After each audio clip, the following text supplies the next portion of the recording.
এও কি সম্ভব? যুক্তরাষ্ট্র আর ইসরায়েলের সম্পর্কে ফাটল, নাকি এটা ওয়াশিংটন আর তেল আবিবের নতুন কোনো কৌশল?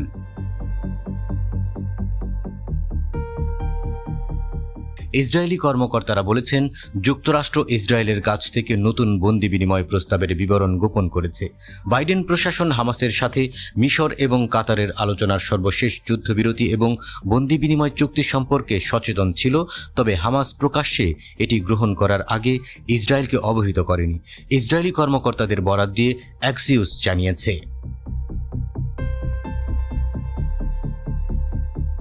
কিন্তু একজন ঊর্ধ্বতন মার্কিন কর্মকর্তা ইসরায়েলি দাবি প্রত্যাখ্যান করেছেন। তিনি বলেছেন, আমেরিকান কূটনীতিকরা ইসরায়েলি কর্মকর্তাদের সাথে যোগাযোগ করেছেন, যা ইঙ্গিত দেয় যে আশ্চর্যজনক কোনো কিছু ঘটেনি।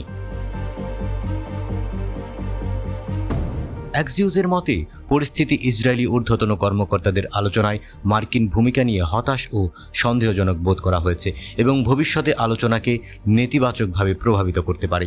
সোমবার দোহাতে আলোচনার পর ফিলিস্তিনি প্রতিরোধ গোষ্ঠী হামাস মিশর ও কাতারের দেওয়া যুদ্ধবিরতি প্রস্তাবের স্বীকৃতি ঘোষণা করেছে, যেখানে সিআইএ পরিচালক বিল বার্নস উপস্থিত ছিলেন। অ্যাক্সিওস ৩ জন ইসরায়েলি কর্মকর্তাকে উদ্ধৃত করে বলেছেন, ইসরায়েলি সরকার হামাসের ঘোষণায় বিস্মিত হয়েছে এবং তার প্রকাশ্য বিবৃতি ১ ঘণ্টা পরে মধ্যস্থতাকারীদের কাছ থেকে হামাসের প্রতিক্রিয়া পেয়েছে। তারা দাবি করেছে যে হামাসের প্রতিক্রিয়াতে অনেক নতুন উপাদান রয়েছে যা পূর্ববর্তী প্রস্তাবের অংশে ছিল না, যেটি ইসরায়েলি নেতৃত্ব সম্মত হয়েছিল। পূর্ববর্তী প্রস্তাব ১০ দিন আগে মার্কিন, মিশর এবং কাতার মধ্যস্থতাকারীরা ফিলিস্তিনি গোষ্ঠীর কাছে উপস্থাপন করা হয়েছিল।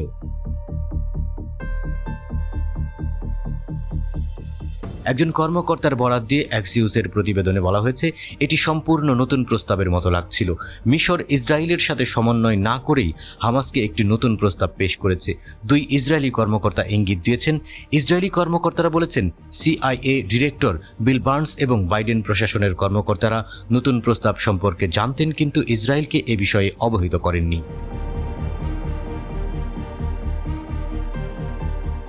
২ ইসরায়েলি কর্মকর্তার মতে, ইসরায়েলি পক্ষ বিশ্বাস করে যে এটি মার্কিন যুক্তরাষ্ট্র, মিশর এবং কাতার তেল আবিবকে নিয়ে খেলেছে।